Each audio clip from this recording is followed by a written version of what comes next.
We just got something in really exciting today. These are some of the first over-the-counter hearing aids. This is the Sony CRE-C10. It's a really small little device, but come on over, let's see what's in the box. So inside, they've got a case, and so in that case are the actual hearing aids. These are an over-the-counter hearing aid, and these will be programmed with a smartphone app. So there's the case and the devices. You can see they are quite small. As we go further into the box here, there is the product information. This is the link to download the app and get that started. You've got a user guide, maintenance, safety, warranty. These are going to have a 1-year warranty on them.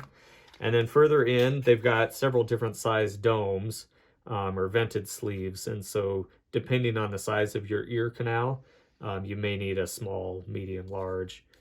So there's actually 4 different sizes. There's I think the small is what comes installed on the device. And then you've got these other ones. You've got a brush to clean them with, a little microfiber cloth as well, and then a pack of size 10 batteries. So that's kind of what's in the box with those. We've got a couple pairs in stock. If you're interested in these, give us a call. You can come down and pick them up. They're ready to go.